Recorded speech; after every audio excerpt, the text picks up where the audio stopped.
अस्सलाम वालेकुम दोस्तों, कैसे हैं आप। मैं आज मौजूद हूँ फेडरल एरिया के ब्लॉक 14 में। यहाँ हमारे साथ मौजूद हैं जनाब कामरान नज़ीर साहब, जो कि CEO Mustafa state and builders हैं, वाइस प्रेसिडेंट हैं ऑल कराची रियल्टर एसोसिएशन। आप फेडरा यानी federal area real estate association के प्रेसिडेंट भी हैं। तो कुछ बातचीत करते हैं, कुछ उनके काम के हवाले से, कुछ उनके हवाले से।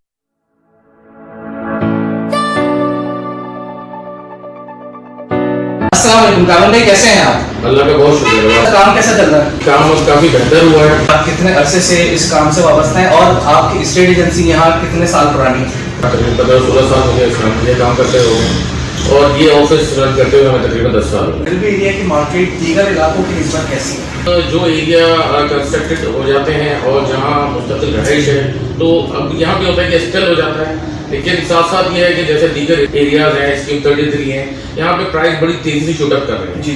तो यहाँ पे इस तरह नहीं होता, यहाँ पे ग्रेजुअली 2-4 लाख रुपए का फर्क हर कुछ अरसे के बाद आता है, लेकिन यहाँ पे तकरीबन कांस्टेंट रहती है। यहाँ पर गैस, बिजली, पानी और खासकर सेवरेज के मसाइल मौजूद हैं। देखिए पानी यहाँ पे वाफिर मिकदार में, सेवरेज के और इंफ्रास्ट्रक्चर के यहाँ पे बहुत मसाइल हैं। आप फेडरल एरिया के अलावा और किन किन इलाकों में डील करते हैं। स्कीम 33 में डील करते हैं। इसके अलावा हमारे नियरेस्ट जो है दुष्कर्म इकबाल है, गुलिस्तान जौहर है यहाँ की, और स्कीम 33, स्कीम 45 की जितनी सोसाइटीज हैं उनमें डील करते हैं। कंस्ट्रक्शन का भी काम करते हैं, तो उस हवाले से आप जरा तफसील से बताएं। जी, इस वक्त हम स्कीम 33 में और फेडरल एरिया में मकानात बना रहे हैं। हम अपने मकानात भी बना रहे हैं जो 120 गज और 240 गज पे होते हैं, वो बनाते हैं। स्कीम 33 में भी इस वक्त मेरी 2 साइट्स चल रही हैं गवालिया सोसाइटी में, वहाँ पे ग्राउंड +1 120 गज की मेरी 2 साइट्स चल रही हैं। और फेडरा प्रेसिडेंट ब्रोकर हजरात के मसाइल को किस तरह हल करते हैं और उनके मसाइल क्या क्या हैं। ब्रोकर की जो मसाइल हैं वो ज़्यादातर आपस में मसाइल होते हैं कमीशन से मामला, तो उन मेंबर्स को हम आपस में बैठाते हैं। जो गलत उस पर होता है तो फैसला हमारी पूरी मैनेजिंग कमेटी बैठती है और उसका फैसला करती है। हम रोजाना की बुनियाद पे इस तरह के मसाइल हल कर रहे हैं। स्मॉल बिल्डर, क्योंकि फेडरल एरिया एसोसिएशन जो है उसका पूरा नाम ये है federal area realtor and small builder association. तो फेडरल एरिया एसोसिएशन जो स्मॉल बिल्डर्स हैं, जो रेजिडेंशियल मकान बनाते हैं, तो उनको ओन करती है। उनके जितने मसाइल हैं सरकारी सतह पे वो भी हम देख रहे हैं। इसकी जो मैप फॉरवर्डिंग में SBCA की तरफ से जो टाइम लगता है वो खत्म किया जाए, और मैप का अप्रूवल का जो ज्यादा से ज्यादा टाइम है ना वो 1 से 1.5 महीना होना चाहिए।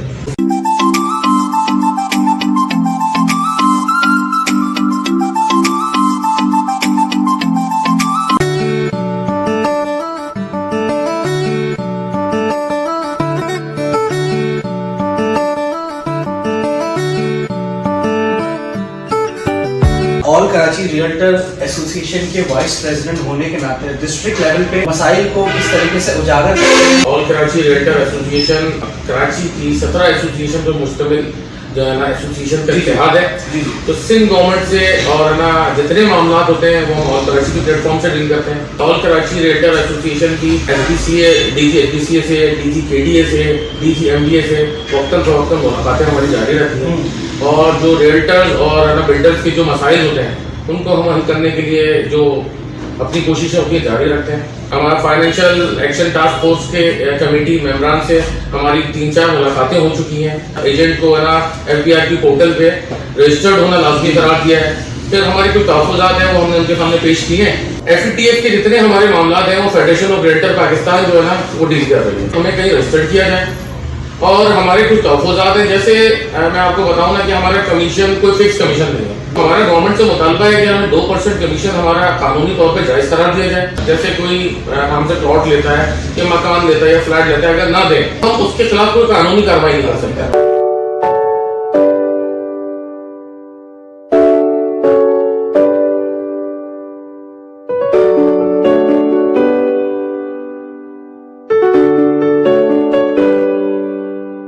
लॉकडाउन के दौरान आपकी एसोसिएशन ने जो फलाही काम किए उस हवाले से आप जरा तफसील से बताना चाहें। जब ये लॉकडाउन शुरू हुआ तो तकरीबन तमाम स्टेट्स और तमाम कारोबार बंद थे। हमारी मैनेजिंग कमेटी ने, हमारे चेयरमैन साहब हमाद आरिफ होते हैं, बाकी मैनेजिंग कमेटी हमारी है, हमने फैसला किया कि इस लॉकडाउन में स्टेट के दोस्तों की मदद करनी चाहिए। यहाँ पे हमारे साथ थोड़े से मसाइल ये थे कि रियल एस्टेट ब्रोकर की इज्जत नफ्स का मामला बहुत ज़्यादा और वो सामने नहीं आता, तो हमने इसके लिए एक अपना व्हाट्सएप नंबर दिया जिसपे वो रियल एस्टेट एजेंट अपनी मालूमात शेयर करता था कि मैं यहाँ का रियल एस्टेट एजेंट हूँ, फेडरल एरिया का।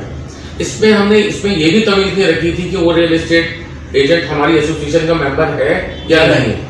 हमने सिर्फ रियल एस्टेट एजेंट को ना फोकस किया कि अगर उसके साथ मामला हैं तो हमें अपना व्हाट्सएप पे अपनी डिटेल सेंड करें और ना उसको हमारे पास सामने आने की जरूरत नहीं होती। ठीक है, डायरेक्ट हमने ना एक दो स्टोर से बात की हुई थी, वो स्टोर्स पे जाते थे और फिर मेरी बात करा देते थे, या जो हमारे मैनेजिंग कमेटी के लोग साथी हैं उनसे बात करा देते थे और अपना राशन का बैग वहाँ से लेते थे और चले जाते थे। चेयरमैन राहिल हारून साहब जी, उनकी मदद से ऑल कराची रियल्टर एसोसिएशन ने जरूरतमंद बच्चे थे, रियल्टर्स थे, उनके लिए हमने फीसों का इंतजाम भी किया।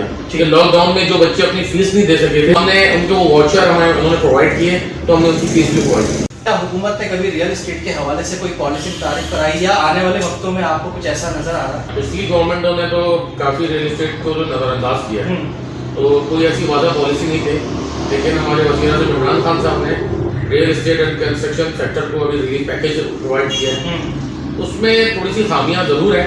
उन्होंने जो 50 लाख तक का अमाउंट पे नया फ्लैट या घर का जो ना पॉसिबिलिटीज रखी है, तो मैं इमरान खान साहब को थोड़ा सी इसमें अपना सजेशन देना चाहता हूँ कि कराची में कोई नया फ्लैट 50 लाख की कीमत में हासिल ही नहीं कर सकता। रिक्वेस्ट है कि इस पे थोड़ा सा आपने ना गवर्नमेंट ना बैंकों को तो काफी है ना पाबंद कर दिया कि वो इस पे सपोर्ट कर रहे हैं, वो हमें इन्फॉर्मेशन भी दे रहे हैं, लेकिन ये चीज होती हुई पॉसिबल नजर नहीं आ रही। इस पर इमरान खान साहब ने कहा था कि रियल एस्टेट और कंस्ट्रक्शन फील्ड पे जो भी आप है ना इन्वेस्टमेंट करेंगे तो उसके ऊपर आपसे पूछताछ नहीं होगी। साथ ही साथ FATF के हवाले से SBR हमें पाबंद कर रहा है कि 20 लाख रुपए तक की ट्रांजैक्शन या उससे ऊपर की जो ट्रांजैक्शन है आप हमें इन्फॉर्म करें, और फिर वो जो कोई मशकूक ट्रांजैक्शन होती है उसके मुताबिक हम बताएं, तो हम अपने क्लाइंट्स का डाटा किस तरीके से आपको प्रोवाइड कर सकते हैं। क्लाइंट हमारे पास रुकेगा नहीं और वो फिर डरने लग जाता है, तो थोड़ा सा इस पॉलिसी को वाज़ेह करें।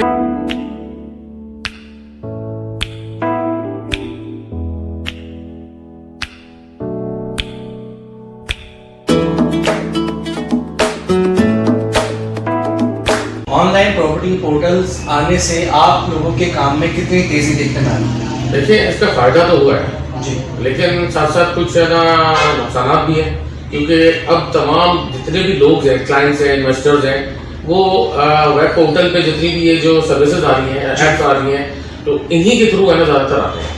अब उससे ये हो रहा है कि हमारा वॉकिंग क्लाइंट जो है ना कम हुआ है। अगर किसी के हाथ में मोबाइल होता है, ईजी एक्सेस है, तो इससे हमारे यहाँ कारोबार में से तेजी है। एक मकान, फ्लैट या प्लॉट लेते वक्त किन किन बातों का ख्याल रखा जाए?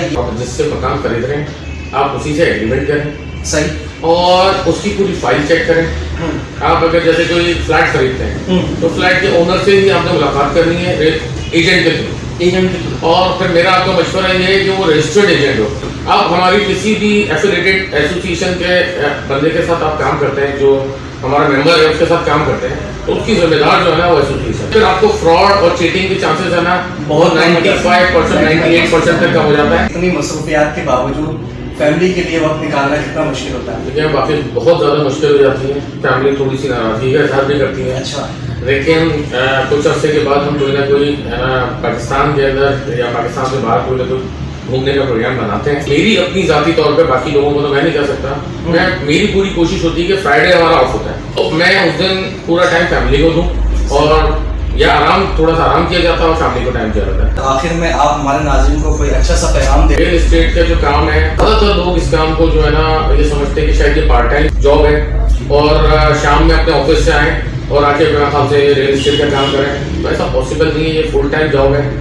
हम यहाँ से इस वक्त मैं ऑफिस सुबह आता हूँ और रात को 10 बजे हमारी वापसी होती है। सबसे बड़ा ये है कि नेक नियति से और लगन के साथ आप काम करें तो बरकत है इसमें काम में, और बहुत अच्छा काम है। हम इंतहाई मशकूर हैं जनाब कामरान साहब के, जिन्होंने हमें इतनी मसरूफियात के बावजूद ये चंद पल हमको दिए। ये सेशन पसंद आया है तो इसको ज़रूर लाइक कीजिए, शेयर कीजिए और हमारे चैनल को ज़रूर सब्सक्राइब कीजिए। शुक्रिया, अल्लाह हाफ़िज़।